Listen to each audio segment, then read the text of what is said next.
Hi everyone, Miss Melinda here, your spiritual worker from MissMelinda's MetaphysicalServices.com, here to bring you this week's edition of our live spirit chat.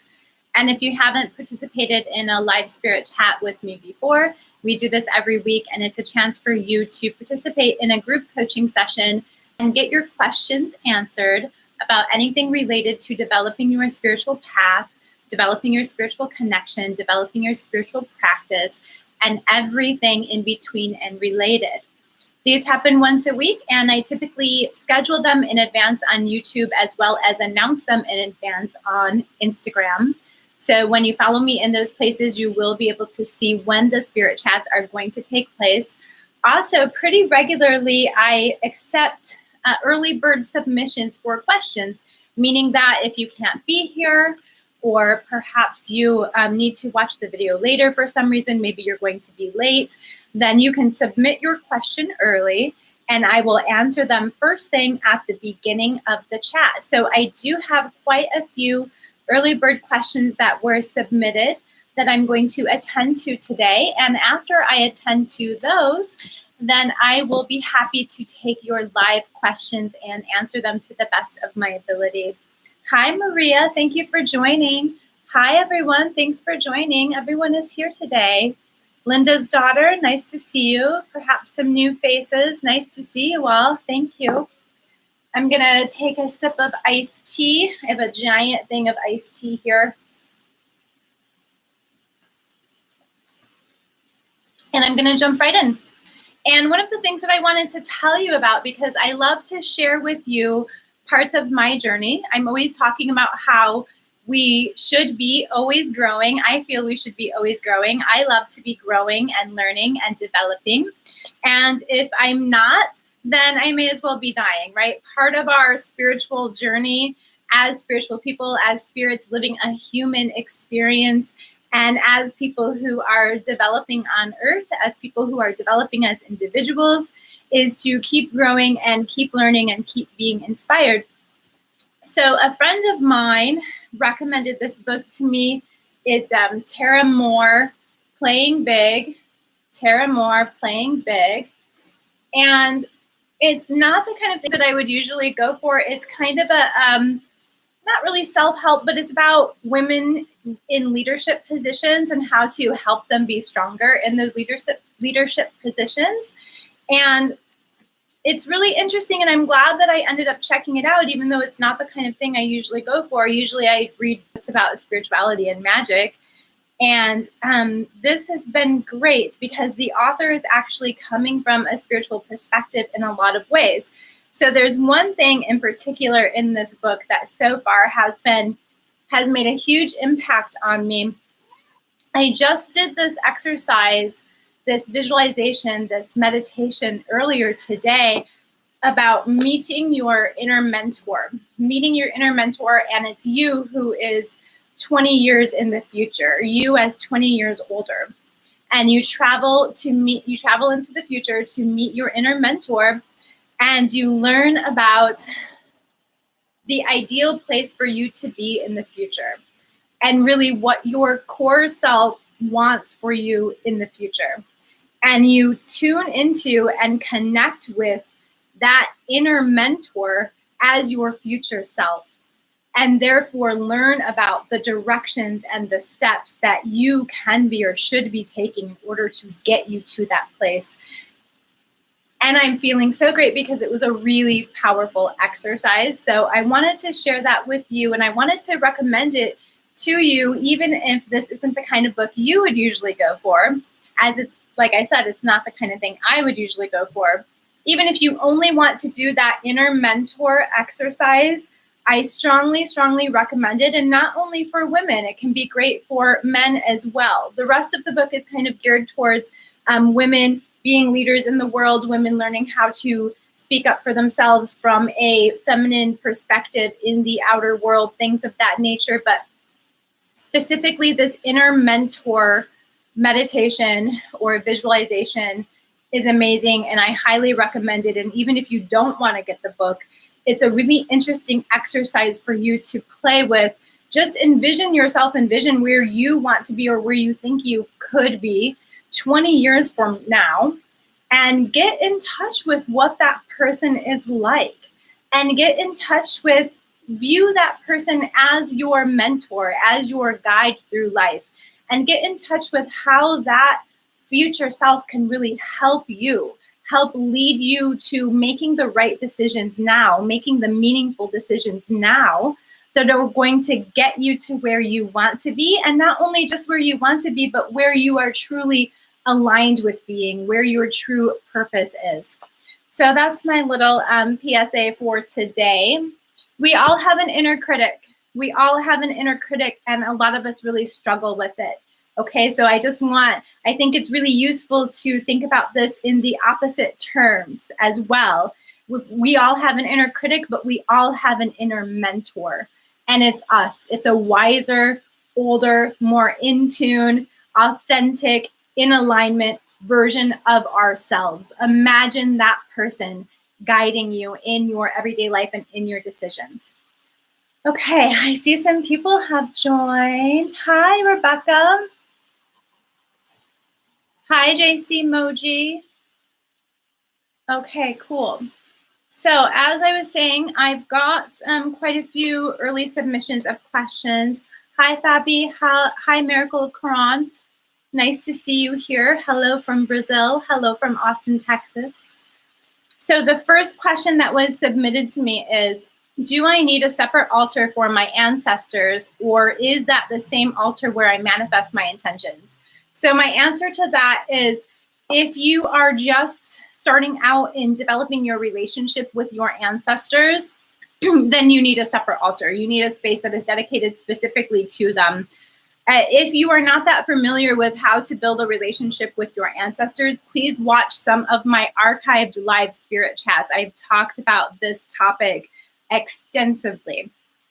So just as a brief summary, the purpose of the whole focus when you start to develop your relationship with your ancestors is on gratitude, reciprocity, respect, and honoring them, and honoring the fact that you are still connected to them, thanking them for all they have done for you, and honoring the fact that they have helped to pave the path for you, and they have given you gifts that have contributed to who you are as a unique individual, thanking them for everything that they did for you before you, and for everything that they have contributed to as far as you and your path goes.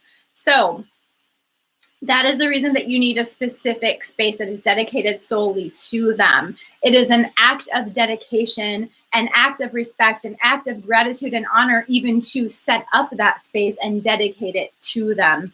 Also, in the beginning of that relationship, you are not asking them for anything. You are not to ask them for anything. You are simply to revere them, to honor them, to respect them, to offer them gratitude, and to develop and strengthen that relationship and that connection with them. It is not until after this relationship has developed and strengthened and solidified that you may begin to ask them for things. And even at that point, the types of things that you ask them for, in my opinion, should be more geared and centered around your spiritual development and your growth through life, rather than, hey, help me get a raise. Now, if you're in a desperate situation, that's a different thing. But generally speaking, that's how it goes. So if you're just starting out and developing your relationship with your ancestors, and you're also working on some kind of magic or techniques for manifesting, then you want those to be separate places, because in the beginning, your ancestors are not helping you with that. They shouldn't be helping you with that. You shouldn't be asking them for that. You should only be focusing on developing that relationship and offering them gratitude and respect.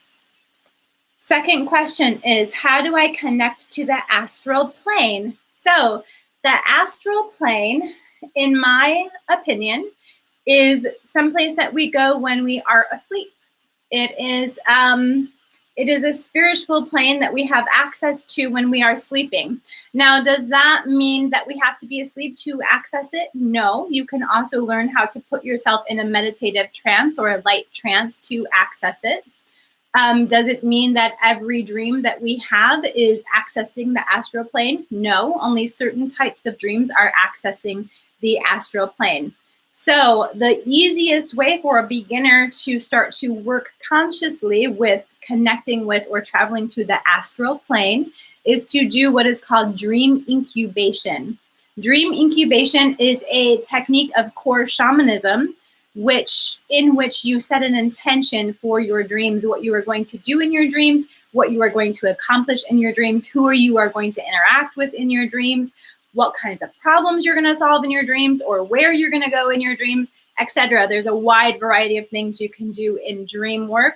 Dream incubation is to set the intention for dream work. It's very simple. It is setting an intention before going to sleep, that you are going to dream a certain way or do certain things while you are asleep. There's lots of different ways to start developing that practice. One way is to have a small candle next to your bed to set up your nighttime table, your bedside table, as a kind of mini altar that is dedicated to your dream work or your sleep work, and to do a short prayer or a short meditation or a short visualization or a short intention setting session each night before you go to bed, where you light that candle for just a few moments. You set your intention, say your prayers, whatever it may be, and get your mind focused, and then go to sleep and trust that you are going to do the work. Now, sometimes it takes time. Sometimes you have to be patient, and you definitely have to be consistent. So don't expect that you are going to do this once as a beginner and it's just suddenly going to come into fruition. I've read about shamans who are master shamans who sometimes had to work on the same intention for over a year before they received the kind of dream they were seeking to receive. This kind of work takes patience, dedication, and consistency. You don't have to light a candle. You could have a crystal on your bedside table that you hold and meditate with before you go to sleep. You can simply set the intention or do some prayer work or do some mental work on your own without any tools as well. So it's completely up to you. Perhaps doing a guided meditation before going to sleep would be, I have received your question. I am going to get to it, I promise. Perhaps doing a guided meditation before you go to sleep would also be useful. For that, I recommend the app Insight Timer. They have all kinds of guided meditations for all kinds of specific useful purposes. And I highly recommend that. I'm sure that they have one for dream work or dream incubation. The second part of how to connect to the astral plane is you can do work. You can train yourself and learn how to astral travel without being asleep at night. You can learn how to go into a trance or a deeply meditative state, how to change your brain waves to leave your body and travel on the astral plane. You can do that. I would suggest if you want to learn that, you have to dedicate yourself to it. It is going to be a practice of learning that's going to take dedication and consistency and work. I would suggest that you pick up some books on the subject. You start researching, or you hire a coach, or you work with a mentor who is already very adept at this. This is going to be a skill that you can learn over time. For those of you who weren't here in the beginning, I received quite a few early bird questions, and I'm going to be addressing all of those questions before I get to any live questions. So thank you for your patience, and thank you all for being here. Okay, the third question is, how do I tell the difference between my intuition and my spirit guides? Okay, one moment.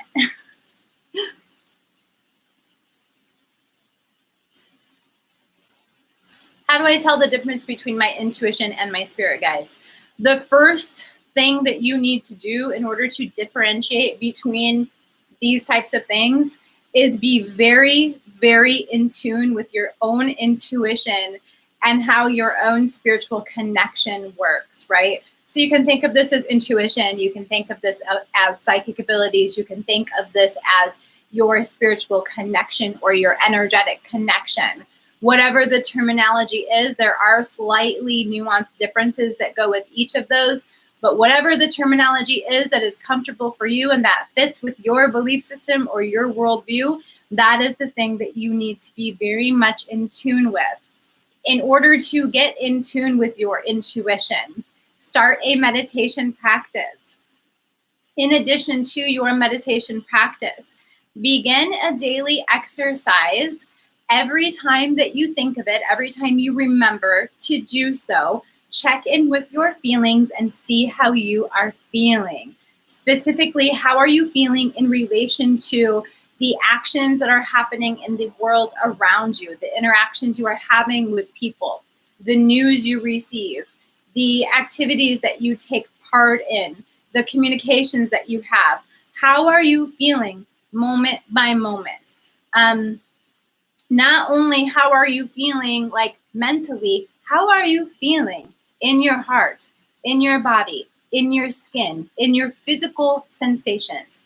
And when you start to be very aware of your own emotions and mindful of how you're feeling throughout your daily life and how certain things make you feel, how reactions make you feel, then you can start to also notice how your intuition feels to you. What does it feel like very specifically when you have an intuitive feeling or an intuitive thought? How does that feel to you? Typically, intuition, sometimes your intuition and the way that your spirit guides talk to you or communicate with you are going to come in the same way. And sometimes they're going to come in different ways. So this is a very individual thing. It's a very personalized thing. And the first step is for you to be very in tune with how things work for yourself. You do that by paying attention and by starting a meditation process. And once you figure out how your intuition works for you, you will be able to really easily and quickly tell when it is your intuition speaking or when you are having an intuitive feeling or an intuitive thought. Now, typically, unless we've done a bunch of work to connect really strongly with our spirit guides, and or unless we are very strongly naturally gifted and we have a guide who has been very clear and very present with us from the beginning of our lives, then typically the kind of guidance that we're receiving on an everyday sort of basis in our mundane life is going to be more centered around intuition than it is going to be around our spirit guides, okay? That's just a general blanket statement for most of us, for a lot of us. Okay. How can I strengthen and develop my precognitive skills?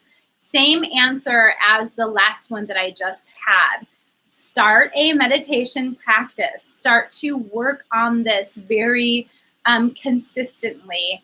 Start to get very clear and very mindful about how your own feelings and how your own intuitions and how your own spiritual gifts work to you. Does it come in a thought? Does it come in a voice? Does it come in a feeling? Does it come in a vision?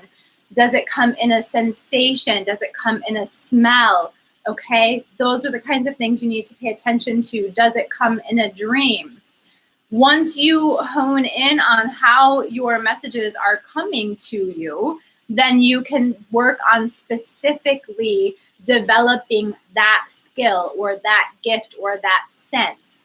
And in order to do that, it's going to take some work. It's going to take some dedication. It's going to take some consistency on your part. And it's going to take most of all self-awareness and mindfulness. Precognition can come to you in any of those ways. So it's really about how your gifts work for you and then developing that specific gift. Again, I recommend get some books and do some research about this, or work with a mentor, work with a coach, work with somebody who can help you with these specific exercises, the specific techniques, and the specific meditations that are going to assist you with developing, trusting, and using those gifts. But what I can tell you is that any gift can be strengthened, any gift can be deepened, and you can definitely develop that. What is an exchange of energy? An exchange of energy is every action that we take. So perhaps you're speaking about this from a specific context. I'm not sure, but I'll tell you that in the basics of metaphysics, in the basics of magic, in the basics of spiritual practice, the basic belief is everything is made of energy. We are made of energy. Everything we interact with is made of energy. Everything that we do is creating energy. Therefore, when we are interacting with others, we are exchanging energy. When I am performing a service for someone and they are paying me for that service, that is an exchange of energy. Money is energy. The service is generating energy. My actions are generating energy. That is an exchange of energy. When you are having sex with somebody, that is a big exchange of energy. When you are talking to somebody, that is an exchange of energy. Now, if you're talking more about a conscious exchange of energy, like you want to enter into a situation where you are consciously exchanging energy with somebody, perhaps over a distance, perhaps not, perhaps right in front of you, then that's something that can be practiced and honed in on and developed and done as well. And you can do that through literal energy work, like working on the way that you channel energy and direct energy through and out of your body. Or you can do it simply by visualizations and deep meditations with one another. So this is something that you can also practice consciously. I mean, giving energy is something that healers and magicians do. This is the basis of our work, right? So there's lots of ways to exchange energy. Okay, is age an issue in spiritual paths? Can anyone be called to be a worker? Oh, wait. Can someone be called to be a worker in her 40s? Hi, thanks for joining. Age is not an issue in spiritual paths. If you are around people or if you notice people who seem to feel that age is an issue in spiritual paths, then I would say that I would check who you're around. Age should not be an issue in the spiritual paths. Anybody can practice at any age. Anybody can develop at any age. In fact, many people are called to do things in their 40s and later in life. That is very, very common. That is not uncommon at all. And many people who have natural spiritual gifts or psychic abilities, things of this nature, they strengthen naturally as you get older, specifically in your 40s. They often become much more intense, much more pronounced. That is a very normal and common thing that I've heard of a lot. So this is not strange or uncommon for you to feel this calling in your 40s. Now, when you say, can one be called to be a worker in her 40s? I would stop and ask yourself, first of all, are you called to work for yourself? Are you called to develop yourself? Are you called to work for your ancestors? Are you called to work for spirit? Make sure that you can develop that you can develop those connections, and that you can develop the work that needs to be done there before you go ahead and start feeling as if you should start working for other people. If you feel the calling to work for other people, great. Make sure the foundation is in place first. Make sure you've got that strong foundation and that you're gathering that strong knowledge and that you're doing the work on yourself, for your ancestors, etc. before you start working for other people. Even if you have that strong calling, even if you are called, put in the work, build the foundations first. Okay. I drink a lot of liquids, guys, sorry. My husband always makes fun of me because I'm one of those people that, like, when you go to a restaurant, I'll have 3 beverages in front of me, sometimes even 4. So anyway, on with the questions. What does it mean to hear a loud knock once?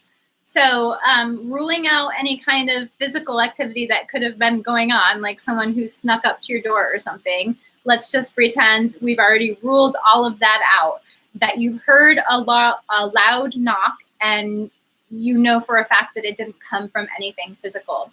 Then that is hearing things of that nature. That is a sign of developing or having clairaudience. Clairaudience is when your gifts or your messages come through your hearing. I have had that experience where there was a loud knock next to my bed, and I heard my voice my name very, very clearly. Many people who develop clairaudience or who have a propensity towards clairaudience hear things like that. It's also really common to hear your name. So that means that you're developing clairaudience, and that also means that you have a guide that is trying to get through to you and trying to make it known to you that they're there and that they will communicate with you through that way. They're asking you to pay attention, and to not just to pay attention, but to figure out how to develop your relationship with them, to make yourself available to them, to communicate with them, etc. What is my theory on speaking in tongues? My theory on speaking in tongues is that people get the Spirit. People get the Spirit, and it manifests in all kinds of interesting ways. And they are receiving messages, and this, in their tradition, that is just the way that those messages are expressed. I very much believe in ecstatic connection in Christianity. I very much believe in all kinds of ways to connect to spirit. For me, it doesn't have to be within any specific tradition.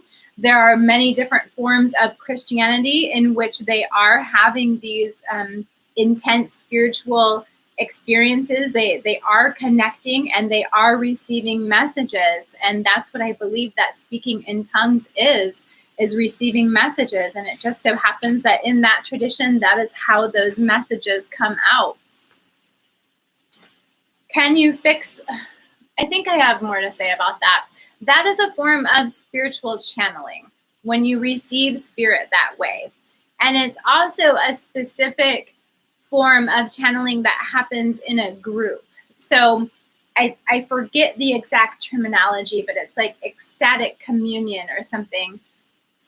And there are specific terms for when this happens in a group, and it's well known in any kind of anyone who has studied spiritual states of mind or spiritual traditions throughout time, throughout culture, throughout history. These kinds of activities and phenomena are well known. It isn't only in these types of Christianity where experiences like that happen. It's in all kinds of traditions. And in my opinion, it is a form of spiritual channeling, getting yourself into an ecstatic state, raising energy together as a group, feeding off of that energy, and then channeling spirit that comes through you. And to be honest, it's the same techniques that are used like in a coven of witches in witchcraft when you get together to perform a ritual. It's the same techniques that are used in Hinduism. It's the same techniques that are used throughout all kinds of traditions, and this is just one expression of that technique. Can you fix a relationship with an ancestor who you may not have had the best relations with?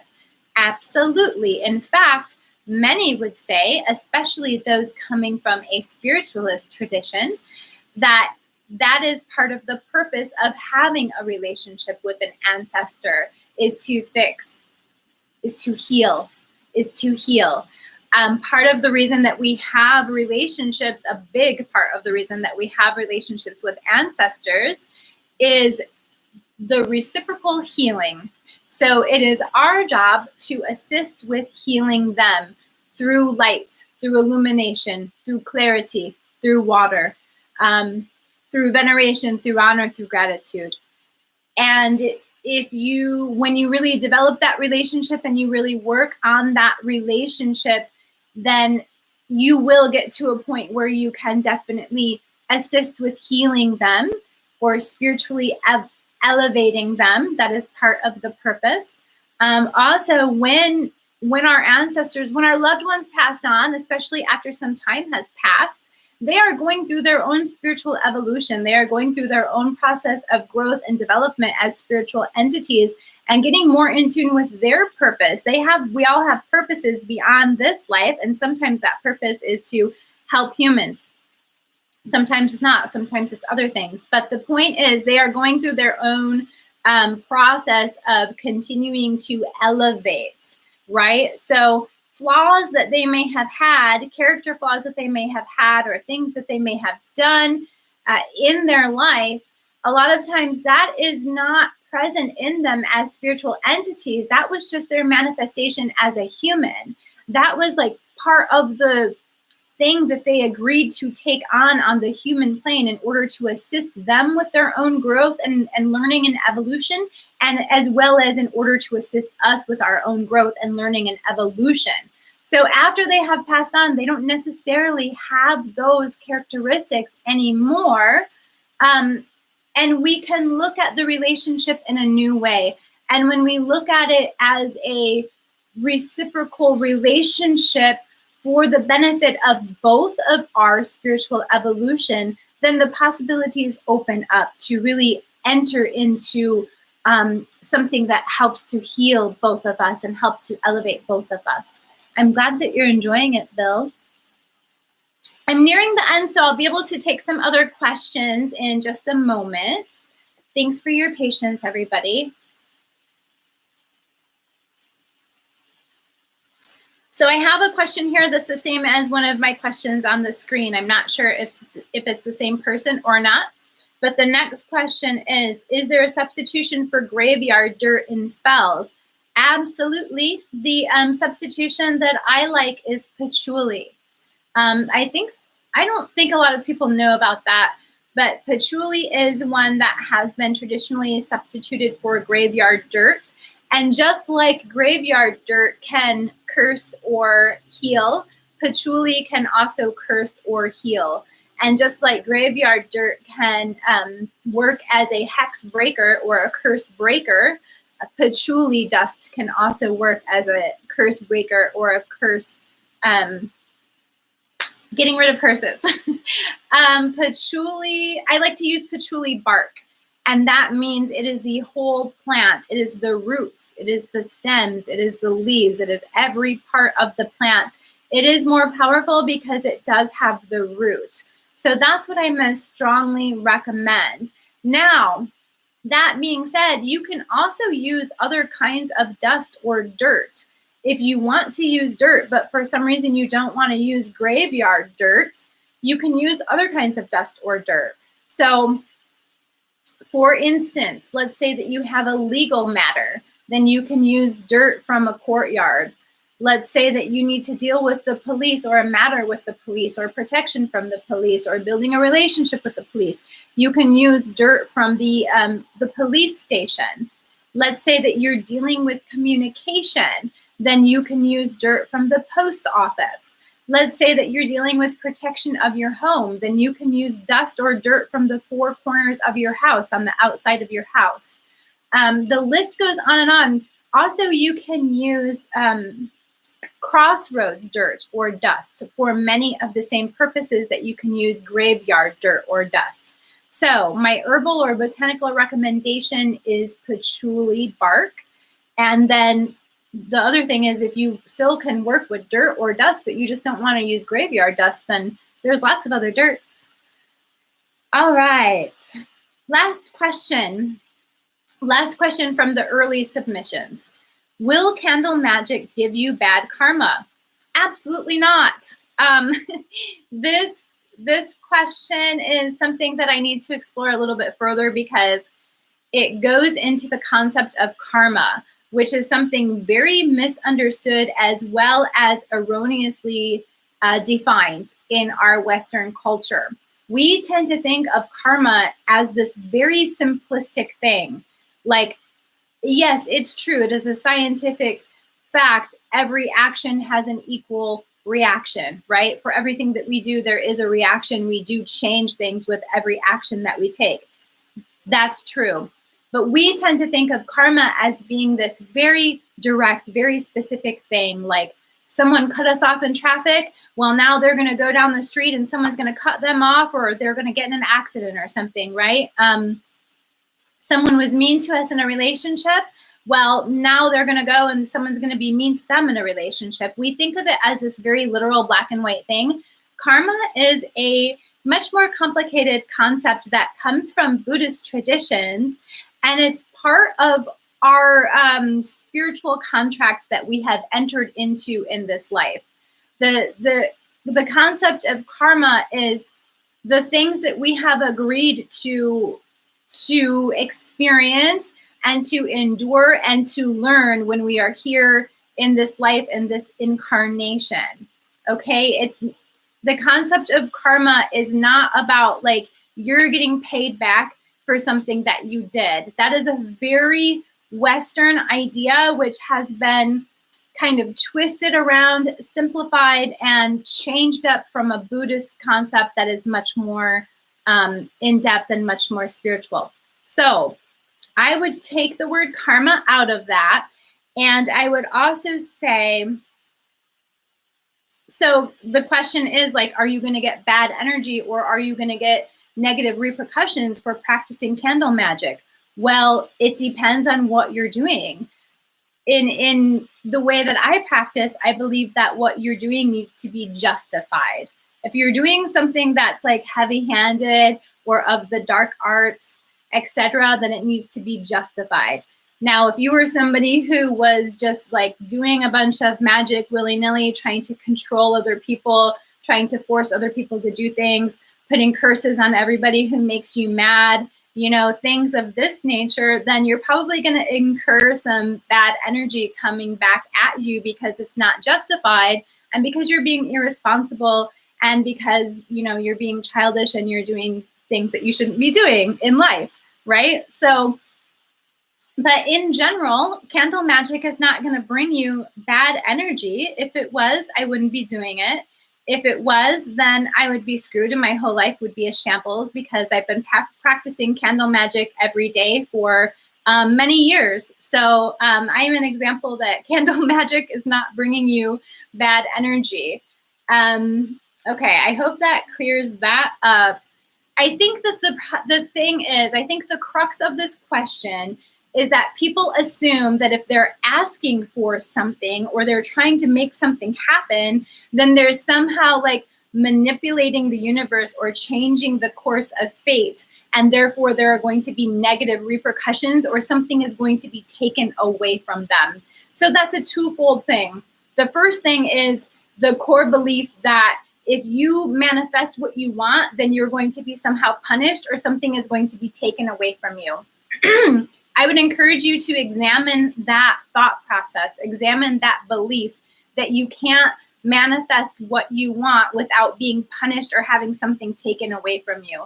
The core of that belief would be that you believe you don't deserve what you want or you don't deserve to manifest or that you don't have the power to manifest. So examine that concept. The other thing is we have the power to interact with the spirit world. We have the power to use our own energy and our own mind to manifest. Who gave us that power? If we believe in God, then God gave us that power. Do we have the power to change the course of fate? No. If we're practicing magic to bring something into existence, then that is fate. Then we are the hand of fate. Then we are helping to create our own fate. Spirit isn't going to allow us to change anything that shouldn't be changed. That's why a reputable practitioner is always going to tell you, we're going to do our best, we're going to work with our spirits, we're going to work with God, we're going to do whatever. And it just because we are great at what we do and we have those connections, we have those relationships, and we have those skills, that practice, doesn't mean that we have the final say in things. Spirit has the final say in things. It's not going to let anything happen, or the universe is not going to let anything happen that isn't supposed to happen. Now, can we be a part of creating the events that are supposed to happen? Yes, we are a part of fate. It is our actions that create fate and create destiny. So when we are making magic, we're doing it because we're supposed to be. We can't do anything that we're not supposed to be doing. Everything that we do is supposed to happen. So if we're making magic and we're making something happen, then we're just taking part in co-creating our reality, co-creating destiny, co-creating fate. And we're supposed to be doing that. I hope that clears that up. I've got some questions on YouTube that I'm going to address. Thanks for joining, everyone. It's nice to see you all here.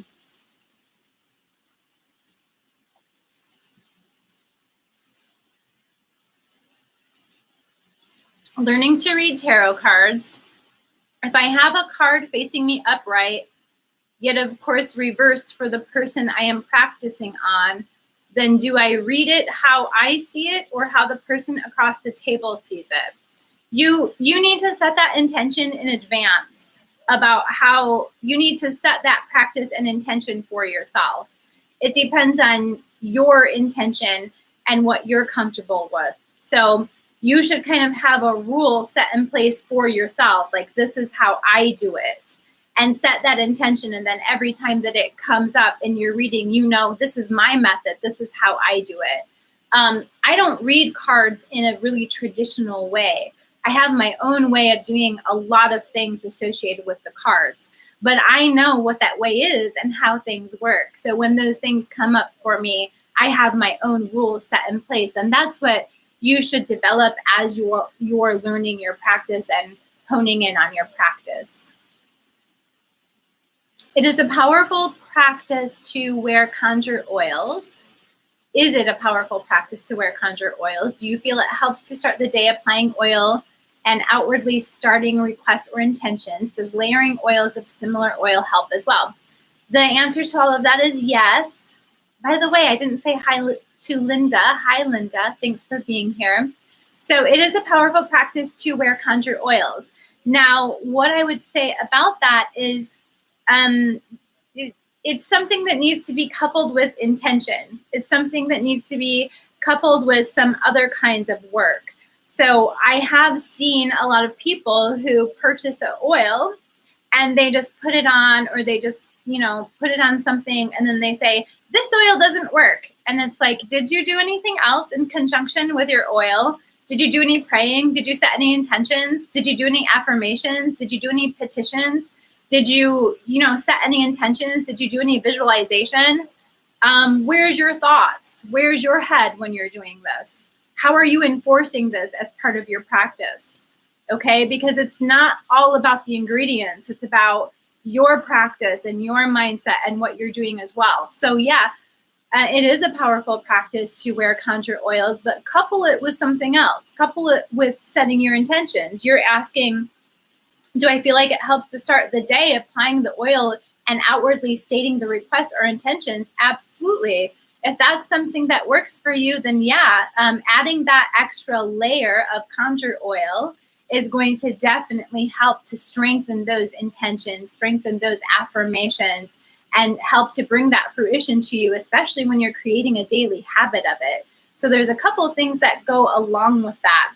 One is, it's a lot more useful to do something for a couple of minutes each day consistently than it is to do like one big ritual and expect immediate overnight results. It's way more powerful to build that consistent practice and to bring your mind back to it every day. And I actually have forgotten the second part of what I was going to say about that. Anyway, the third part of your question is, layering. That's the other thing that I wanted to say. So when you're using something like an oil and then combining that with a practice such as setting intentions or writing a paper petition, let's say, in folk magic, we call that layering. And what that means is that you're finding different ways to add energy and strengthen that intention and strengthen the energy of that magical connection that you're creating, and strengthen the energy of what you're doing, right? So adding an oil is something that I would call layering, and what you're doing is just layering the oil with your affirmations. And I definitely think that's a powerful and effective practice. And yeah, layering different oils together can definitely help. So let's say that you really need to manifest some money, but you also need to get the right opportunities to manifest that money. So then you could combine an abundance oil with an open roads oil to open your path to receiving the opportunities for money, right? I wouldn't get too carried away with it. A lot of times it's a lot more effective to be simple. I don't like to use too many ingredients, and I don't recommend to other people that they use too many ingredients at once. But if you're just using oils, definitely combining 2 or 3 oils together can be really useful and effective, especially when you're doing it with intention and when you're doing it very thoughtfully. Are there any questions on Instagram? I see some lovely familiar faces here. Thank you all for joining.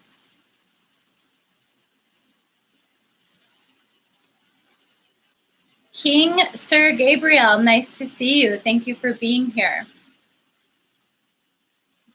You're welcome, Christine. Let me know if you have any follow-up questions with that. So we just have a few minutes left. But for those of you who perhaps haven't been here before, live spirit chats are a chance for you to participate in a group coaching session and get your questions answered about anything related to developing your spiritual path, developing your spiritual practice, and developing your spiritual connection, and all kinds of things related and in between. So if you have any other questions, I am happy to answer them to the best of my ability. And yeah, I don't have any personal announcements at this time that are coming to me right off the top of my head. Sometimes I have personal announcements that I like to talk about. And I don't really have a bunch of stuff coming up in the near future. My sister is visiting me. She's coming tomorrow, and I'm super stoked. I'm excited. I live in Texas. My family lives in Michigan. Obviously, I love my sister dearly. She's coming to visit. I'm taking 4 days off. She's going to be here tomorrow morning. I'm so excited.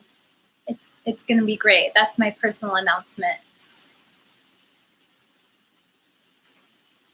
I'll have some cool, fun YouTube videos coming up in the near future. I'm still working on my series about curses. I'm talking about all kinds of different ins and outs and angles of curses, what they are, all kinds of different ways that you can incur them, how they can come from inside you and not just from outside of you, how you can get rid of them and heal from them, what kinds of symptoms they cause, all kinds of things like that. So I just have the first video up now, but I am going to finish that series. There are going to be 3 or 4 more videos on curses on the YouTube channel. Thanks, you guys. Thank you, Joanna and JC Moji. Okay, one more question on Instagram. I've seen 2 people in the past week who look and remind me a lot of my grandmother who has passed away. Could this mean something? Yes, definitely it can mean something, especially if you feel it means something intuitively. You do feel that. So listen to yourself. Listen to that inner voice. You are reminded of your grandmother right now. Perhaps she would like a candle lit for her. Perhaps she would like a prayer. Perhaps it's time for you to start venerating or reaching out to your grandmother. I very much think so. Or she may have a message for you at this time. Watch your dreams. Watch your dream life, because right now, this time of year tends to be a really powerful time for receiving messages through our dreams. And right now is a really powerful time for interacting with our ancestors. So there may be something your grandmother needs to tell you, or even something that she needs from you. So I would definitely pay attention to that. The live video is saved indefinitely on YouTube. That's correct. And for 24 hours on Instagram. Let's see. I just learned this week that not all oils are to be applied directly on the skin.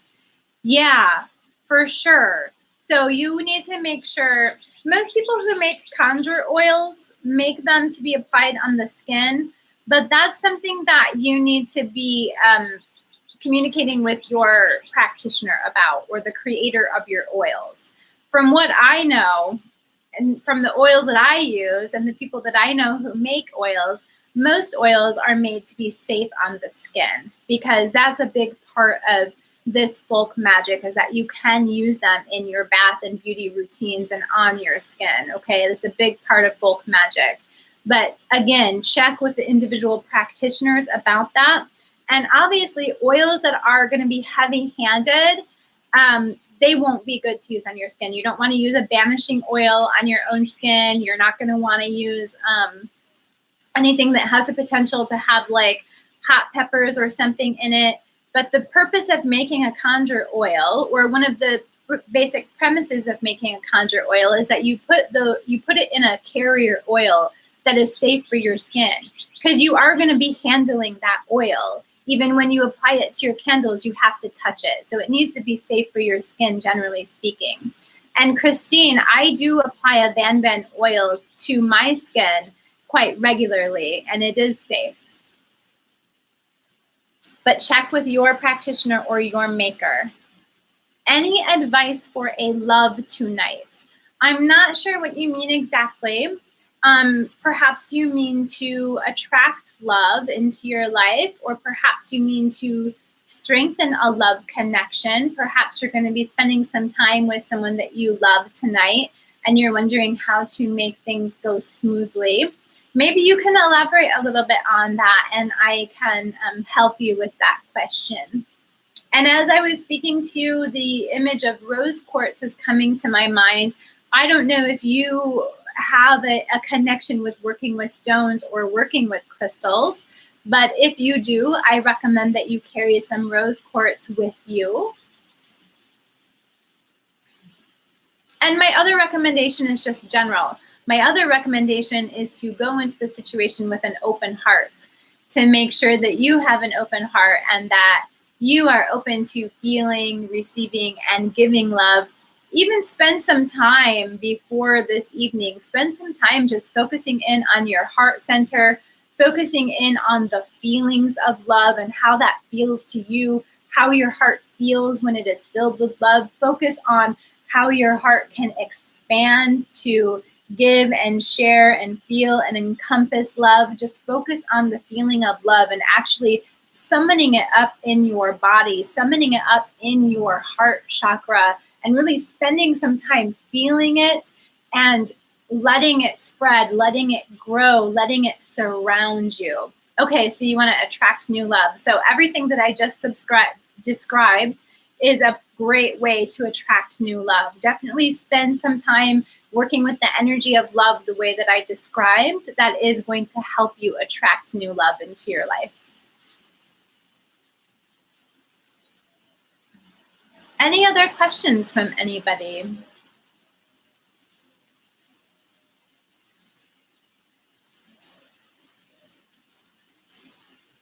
I hope everybody's been having a good weekend so far. I know that it's a holiday weekend, so many of us may be spending time with family. Banishing depression, question mark. So I guess that your question is, do I have any tips for how to banish depression? So you're welcome. I'm glad that's helpful. If you have follow-up questions, let me know. My tip for banishing depression is, okay, this is what I did at a time when I was seriously depressed in my life. And I do mean seriously depressed. I set up an altar, a very small altar. It doesn't have to be a big deal. Set up an altar or a table, just a small space, whatever it is. Put a representative or a representation of each element on that altar, something that represents earth, air, fire, and water. Obviously, you can use a cup of water. For earth, you can use salt. For air, you can use incense. For fire, you can use a candle. So have anything that to you resonates with you and reminds you of or symbolizes the elements in a way that really resonates with you. And as soon as you wake up in the morning, even if it's 5 in the morning and you didn't intend to wake up until 9, even if it's 9 in the morning and you are going to go back to bed and sleep until noon or 1 because you're depressed, and I know what that's like, get up as soon as you wake up and go to that table or go to that altar and recognize and give gratitude to the 4 elements. And it doesn't have to be complicated, something very simple. Fire, I thank you for your passion and your creativity. Water, I thank you for your nurturing and your fertility. Earth, I thank you for your grounding and your stability. Air, I thank you for your inspiration and your ideas. whatever works for you and resonates with you. Light the incense, light the candle, touch the water, touch the salt. Say a small prayer of gratitude to each of them. Sit there for a moment and think about how you are grateful for those things, how you're grateful for the 4 elements, how you're grateful for being here on earth and the things that you get to experience. And then if you need to, go back to bed for the rest of the day. But set the intention that as soon as you wake up, no matter what time it is, no matter what you're going to do after that, even if you're going to go back to bed, whatever, you get out of bed, you go to that table or that altar, and you do that practice every day. And before you know it, that practice will change into something else, and your gratitude will change into something else. It will grow, it will change. And even just having that small ritual is going to create a stability and create a connection in your life that's going to help you begin to heal. Other things that I recommend for banishing depression would be to start a process of spiritual cleansing, which involves starting with spiritual baths. But, you know, I don't like to recommend too much intensive work for banishing depression, because when you're depressed, you don't want to do a million things. But my favorite spiritual bath for this sort of thing is a citrus bath, and I particularly like limes, fresh limes and some sea salt squeezed into your bath, and just reinforce that ritual of self-care and self-cleansing and spiritual connection. I find it really helps to bring it into the physical practice in your everyday life. And it reinforces your intention that you are taking care of yourself, that you have the possibility and the power to begin to heal yourself, and that you are starting the process, you are initiating some change. These sound like small things, and they are small things, but they can really make a big difference in your life. I'm glad that you liked that. Okay, everyone, well, we're nearing 60 minutes, and it's been a really fruitful spirit chat today. I'm really grateful for all of you. I'm really grateful for all of your questions and all of your interactions. I love interacting with you, so thank you for being here, and thank you for submitting your questions.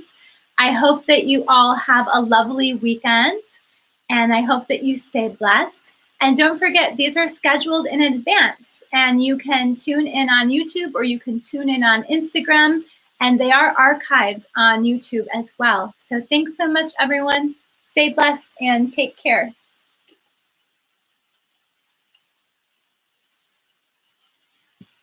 Thanks, everyone. Stay blessed. Have a great weekend.